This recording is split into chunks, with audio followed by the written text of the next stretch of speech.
Hey, this is King David and Goliath Music Beat Class.com, and this is the Daily Dose.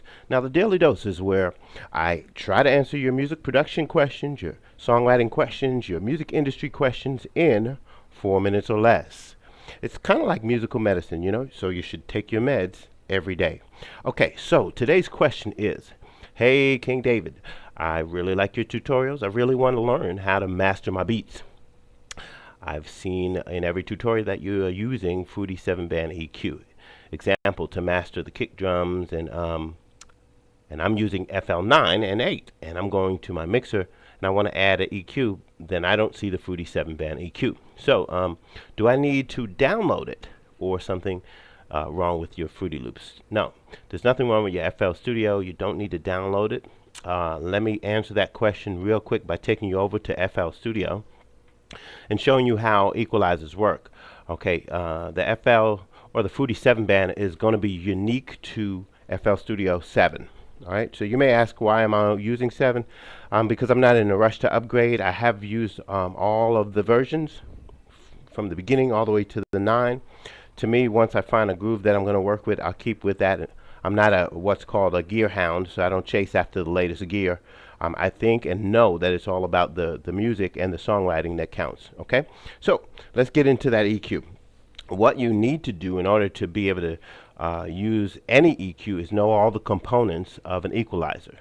And if you learn that, you can transfer the same techniques to any equalizer. An equalizer is pretty much an equalizer, whether it be 7-band, 30-band, 15-band, it doesn't matter.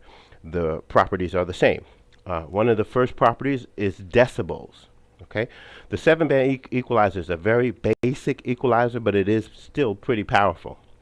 Okay, so decibels is the volume or measurement of sound, right?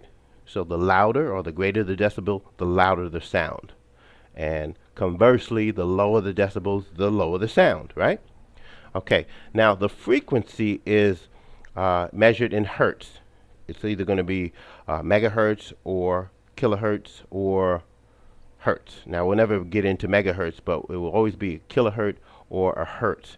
The human ear can hear between 20 hertz and 20 kHz. Anything outside of those ranges is probably useless.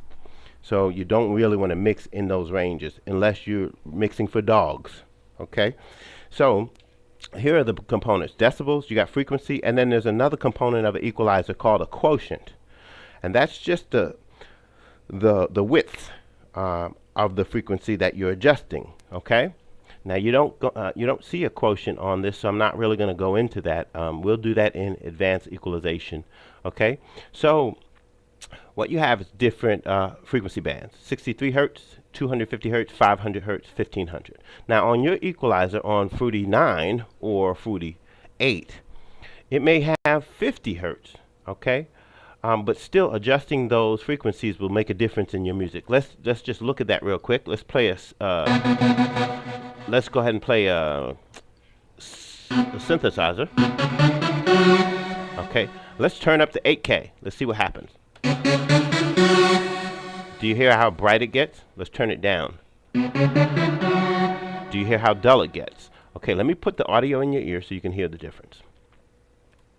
All right? That's dull. As we turn it up, it gets brighter, okay? The human voice is going to be felt normally around 3K to 5K. So if you want to adjust vocals, you want to bring your vocals out, you're going to adjust the 3K.